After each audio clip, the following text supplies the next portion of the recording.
Once you're walking without a limp, it's time to increase the challenge so we can continue to progress our abilities getting back to normal.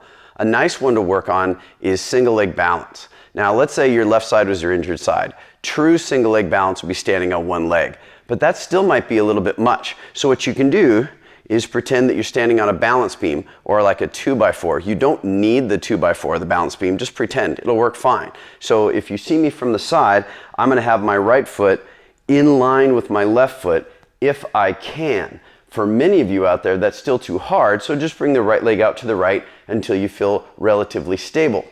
So when I'm looking at this, what I mean by relatively stable is that you can feel little wiggles of your body trying to stay balanced, but people couldn't see it from across the room. So they're small, but they're there. If there's no challenge to you, there's no challenge, you're not going to improve. If there's too much challenge, you're not going to improve very much, believe it or not, because the body is perceiving a threat and it's just trying to survive. We cannot motor learn in an environment that feels threatening. And I don't mean to you, I mean to the subconscious part of your brain. Because I know you're just like, oh, let's do the hardest thing right away. It doesn't work that way. You gotta honor the subconscious part of our brain, because that's the part of our brain that keeps us alive. So we're gonna have a narrow base, as narrow as possible, single leg if possible, but the foot down and as wide as need be to have it not hurt, or at least not very much, and to where the wiggles are small but not big, okay? So I'll be here, I'll have my right tiptoe down on the ground, and job one, just be here. Job two, close one eye. Try the other eye. Go back to two eyes open and turn your head side to side. Ooh, got me there. When we turn our head side to side, we're giving ourselves additional input to have to sort through. That's why you lose your balance. When you close your eye, you're giving yourself less visual input to know where you are. So it's a fun little challenge. Then we combine them, close one eye and do your head turns.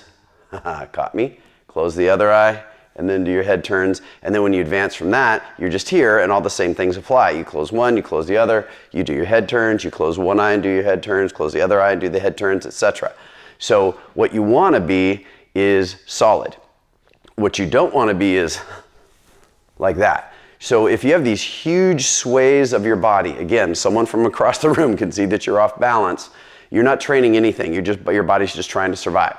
So don't do that. If the wiggles are relatively small, that's the sweet spot. If the wiggles are big, people can see them from across the room, you're challenging yourself at too high of a level. You're going to progress really slowly because the brain does not have an environment for learning when it's just trying to survive. And you and I know nothing bad's going to happen to you, but the subconscious part of our brain perceives a threat when we are off balance, and so you will not really motor learn.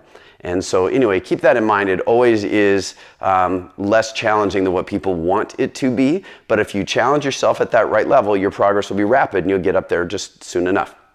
Now, some other things you might do at this stage of the game might be to work on just doing body weight stuff over and over again. You might kind of go 3/4. So again, 1 foot, well, if we pretend my left foot is the injured foot, 1 foot and 1 toe. So I can go tiptoes like that, or just all the way to the single leg. And then just some squatting or some lunging. So whether it's a split squat or a traditional squat, or you can try lunges where you have to accelerate and decelerate. You might try a reverse lunge. The acceleration and deceleration is a different feel with reverse than with forward. Go with your body and see what it likes. You may also do a little curtsy or even a little side to side with the lateral lunge.